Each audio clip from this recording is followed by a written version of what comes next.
What's going on, everybody? This is Shadow Elite, your JRPG enthusiast, and it's time for me to run you through my top JRPGs of 2013. Now, this list is in no particular order except for the last one. So guys, let's see what games tickled my fancy in the year of 2013. And the game that I have here first is Hyperdimension Neptune Victory. Hyperdimension Neptune Victory was an interesting one. As I did say, there were some technical problems in my review, and there were some portions of the games I skipped because there was no voice acting. I did kind of have a good time with this game. It was funny, entertaining, and colorful, and just a joy to play. You know, I like my fair share of eye candy, and this game had a fair amount of it, and it was an actually decent turn-based JRPG. Final Fantasy XIV: A Realm Reborn. Now guys, I was there with you. I was one of those Final Fantasy XIV haters when it first came out. It was a terrible game. Actually, there's no such thing as being a hater to the original Final Fantasy XIV. That game was just god-awful. But this one was really just an eye-opener into what a company can do when it knows its reputation is pretty much on the line.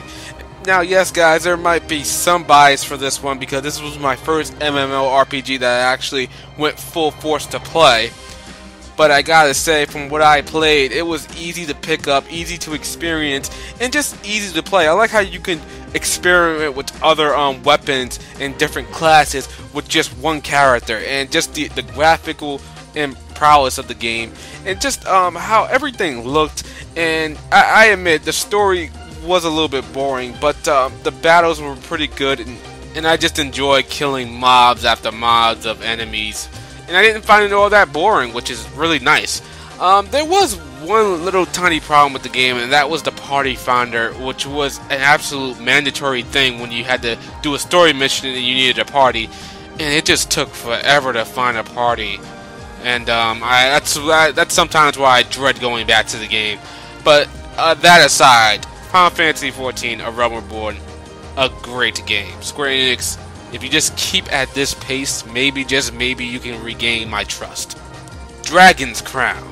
Dragon's Crown really caught me by surprise, and to be honest, when I first got this game, actually when I first saw this game, all I thought was, wow, this game is probably just eye candy because the witch's boobs are huge and the Amazon's ass is just damn that ass. But, you know, when I saw more gameplay and I actually, you know, kept it open-minded about it, I actually went and played it, I found a game that was surprisingly deep gameplay-wise and just a joy to play. Now, the story is not that great because I'm pretty sure I skipped every story sequence and I just jumped right back into the action. The art style is just, wow, my mind was blown. If they can do this on the PS3, imagine what they can do on the PS4 on the Xbox One.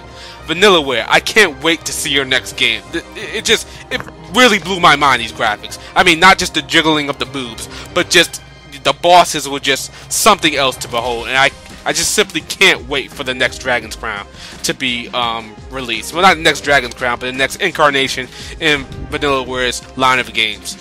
Tales of Exillia. If there's one particular reason that I add this game to the list, it's because of its battle system. The battle system reminds me a lot of Star Ocean in the vein that it just kept me so glued, so interested. It just vastly entertained throughout. Now, the story and characters, while they were a little bit not as strong, they were still surprisingly engaging, and I can say that very firmly. Now, back to the battle system, which is really the reason this game is on this list. This is the Tales of battle system nearly perfected, I would say. And the last game, my JRPG of the year for 2013, has got to be Fire Emblem Awakening. This was a no-brainer, guys, and I'm really surprised this game wasn't on as many lists of nominees for games of the year and whatnot for other people and other sites. This is a JRPG done right on so many levels. Sound, design, gameplay, story, dialogue, everything just flows so well, and the best thing about it has got to be its battle system, and just the game's general feel is just great. Now, I did play this game on the casual settings, and on the casual settings, if unit should die, they will come back to you after the battle. But if you play the game on its classic settings, if a unit dies, it stays dead forever. It will stay dead throughout the entire game, which is a concept that I found very, very original, which I believe the Fire Emblem games always done this.